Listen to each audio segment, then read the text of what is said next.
Hello friends, मैं गौरव एक बार फिर आप लोगों के सामने मौजूद हूँ एक टॉपिक को लेकर जो कि नेटवर्क एनालिसिस, सर्किट एनालिसिस का एक बहुत ही इम्पॉर्टेंट टॉपिक माना जाता है और उसको हम बोलते हैं नोडल एनालिसिस।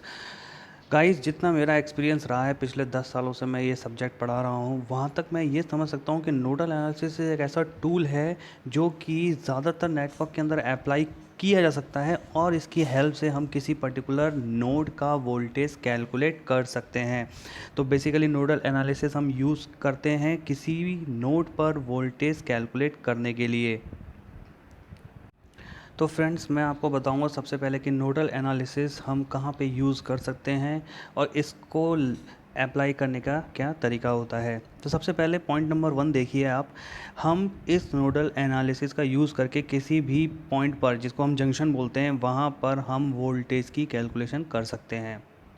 दूसरी चीज़ कि ये किरचॉफ करंट लॉ के प्रिंसिपल पे बेस होता है। किरचॉफ करंट लॉ होता है कि एक नोड पर या एक जंक्शन पर आने वाली और जाने वाली करंट्स का सम इक्वल होता है, या आप कह सकते हैं कि इनकमिंग करंट्स को अगर आप नेगेटिव लेते हैं किसी जंक्शन पर और आउटगोइंग करंट को अगर आप पॉजिटिव लेते हैं किसी जंक्शन पर, तो उन दोनों करंट्स का एल्जेब्रिक सम या उन सब करंट का एल्जेब्रिक सम ज़ीरो होता है। ये किरचॉफ करंट लॉ का स्टेटमेंट है जो मैंने आपको शुद्ध हिंदी में समझाया है। तीसरा पॉइंट हमसे ये कहता है कि parallel where parallel branches are connected in the network. अगर आपके नेटवर्क में पैरेलल ब्रांचेज बहुत कनेक्टेड हैं तो आप नोडल एनालिसिस को ही यूज़ कीजिए, क्योंकि नोडल एनालिसिस से वो कैलकुलेशन बहुत ही आसानी से सॉल्व हो सकती है। तो ये कुछ 3 पॉइंट जो कि बेसिक पॉइंट हैं नोडल एनालिसिस के, जो कि आपको लगाने हैं। जब एडवांटेज आपको पता होंगे तभी आप इस नोडल एनालिसिस को आप नेटवर्क में लगा पाएंगे। तो आइए हम देखते हैं कि किस तरीके से हम इस नोडल एनालिसिस को किसी सर्किट में अप्लाई कर सकते हैं। यहाँ आपको एक नेटवर्क दिखाई दे रहा है दोस्तों। इस नेटवर्क के अंदर मैं चाहता हूँ कि पॉइंट एफ पॉइंट पर, ये जो आपको पॉइंट एफ दिखाई दे रहा है, मैं चाहता हूँ इस एफ पॉइंट पर मुझे पोटेंशियल की कैलकुलेशन मिल सके।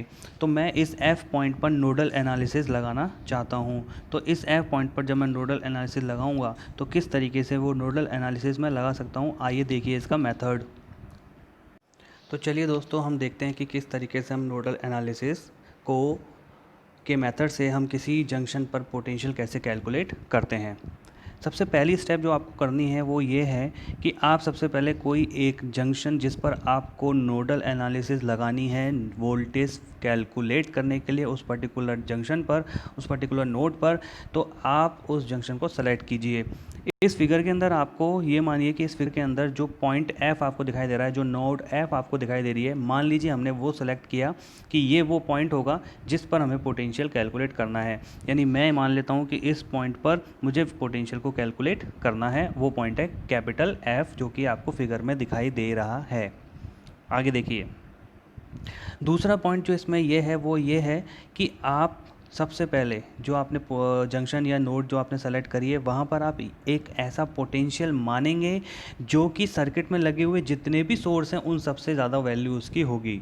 तो इस पॉइंट पर जिस पर हम नोडल एनालिसिस लगाने जा रहे हैं, यानी कि जो एफ पॉइंट आपको दिखाई दे रहा है, हम उस पर मान लेते हैं कि इस पर पोटेंशियल है वी, कैपिटल वी, जो कि सर्किट में V1 और V2 और I जो आपको दिखाई दे रहे हैं सोर्सेज, उन सबसे ज़्यादा इसकी वैल्यू होगी। ये था स्टेप नंबर 2। स्टेप नंबर 3 देखिए friends. Current from the selected junction are outgoing. जिस जंक्शन को आपने सेलेक्ट किया है, आप ये मानेंगे करंट उन सारे जंक्शंस, उस पॉइंट से सारी ब्रांचेस के अंदर आउट गोइंग होगी। यानी कि मैं ये कह सकता हूँ कि यहाँ से फ्लो होने वाली करंट इस डायरेक्शन में जाएगी, इस डायरेक्शन में जाएगी और इस डायरेक्शन में जाएगी, यानी आउट गोइंग होगी। ये था इसका तीसरा पॉइंट। और चौथा पॉइंट है कि अब आप इक्वेशन बना के इसको सॉल्व कीजिए और आपके पास पोटेंशियल निकल के आ जाएगा। तो आइए हम कैसे सॉल्व करते हैं, देखिए। सबसे पहले मैं बात करता हूँ कि जो हमने पाथ लिया है, लेट से I am talking for the path FABC। हमने माना इस पाथ में जो करंट फ्लो होती है उस करंट का नाम हमने दिया लेट से I1। करंट की डायरेक्शन तो आपको पता ही है, करंट की डायरेक्शन होगी direction of current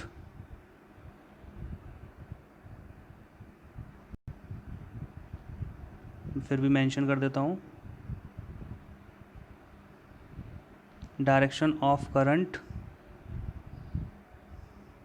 F2 C, direction of current F2 C।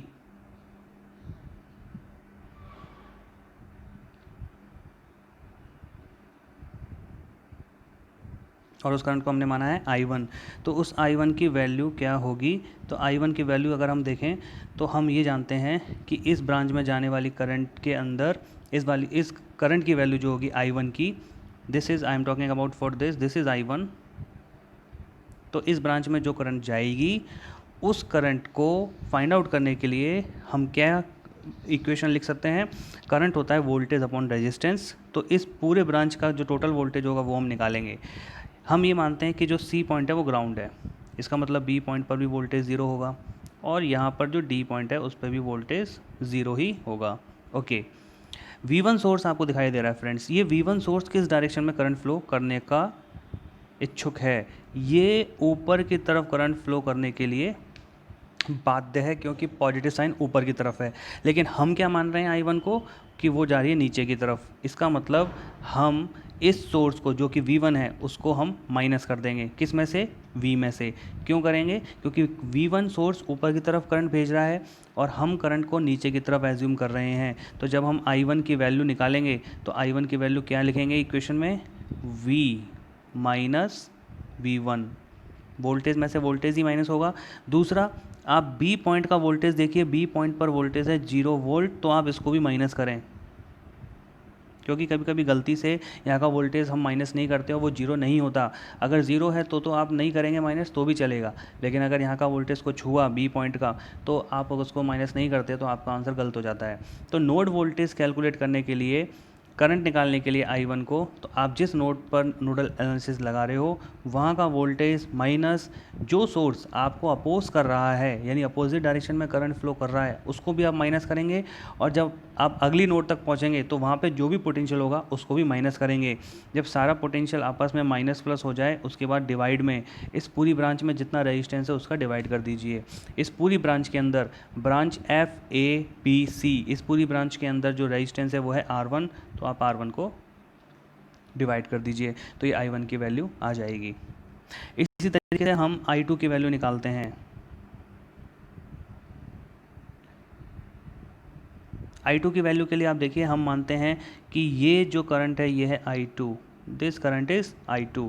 Okay, हम मान रहे हैं, देखिए इस ब्रांच में एक करंट सोर्स लगा हुआ है जो कि ऊपर की तरफ करंट फ्लो करता है और उसकी वैल्यू है कैपिटल I।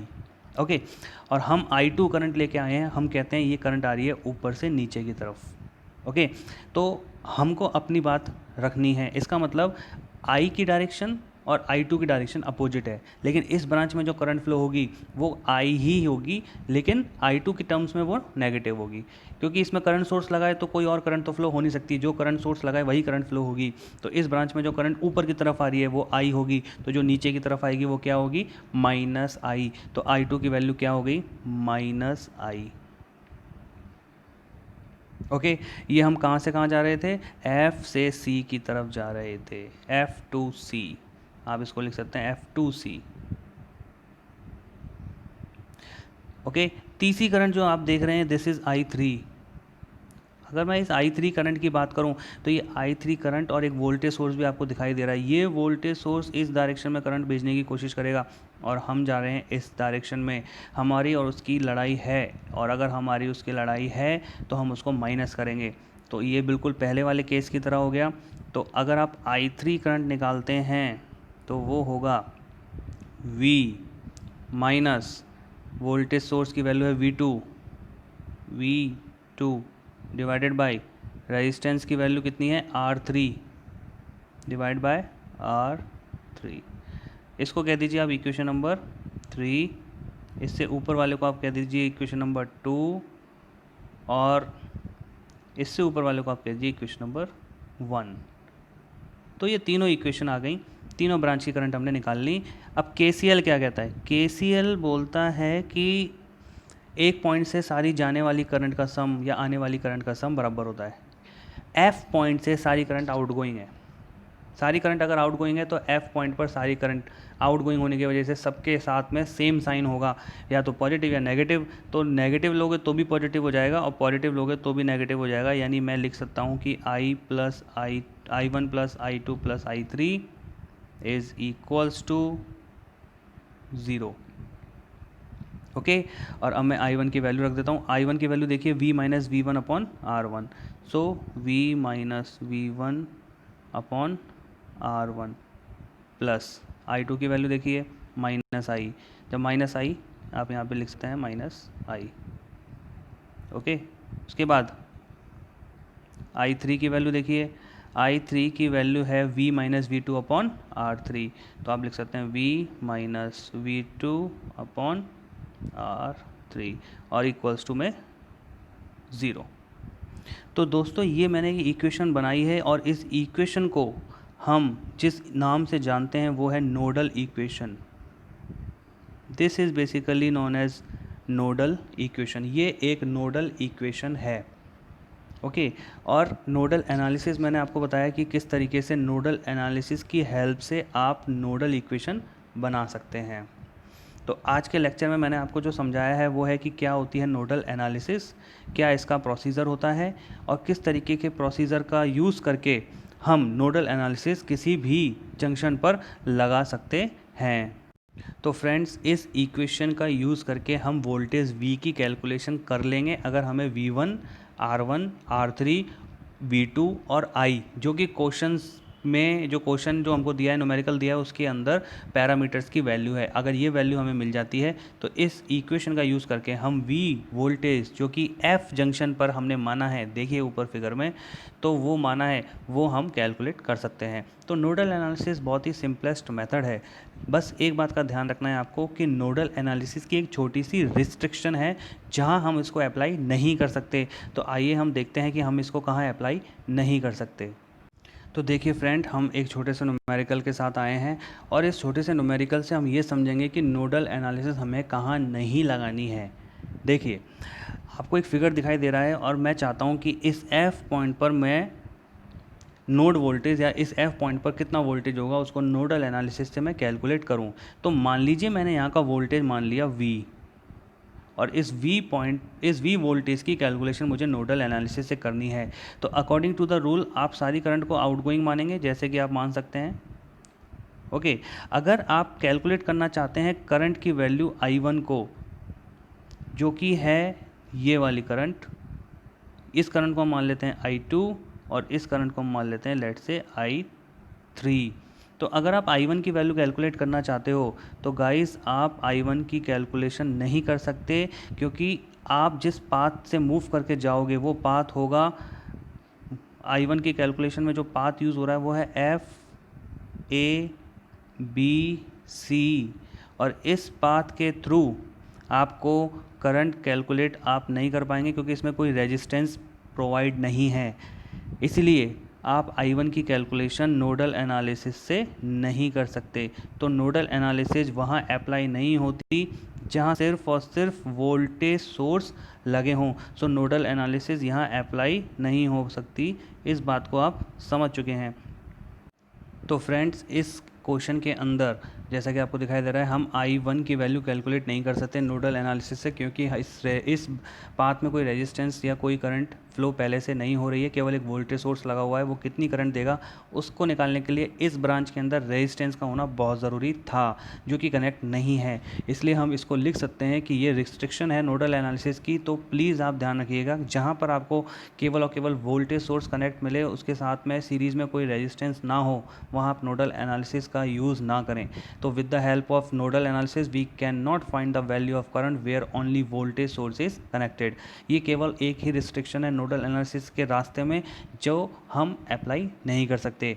तो आई होप आपको समझ में आ चुका होगा कि नोडल एनालिसिस क्या होती है, कैसे हम उसको अप्लाई करते हैं, क्या उसका प्रोसीजर है, किस प्रिंसिपल पे वो वर्क करती है और कहाँ वो वर्क नहीं कर पाती। ये सारी बातें अगर आपको समझ में आ गई हों तो इस वीडियो को लाइक और सब्सक्राइब कीजिए और अपने कंसेप्ट को मजबूत कीजिए। Thank you so much.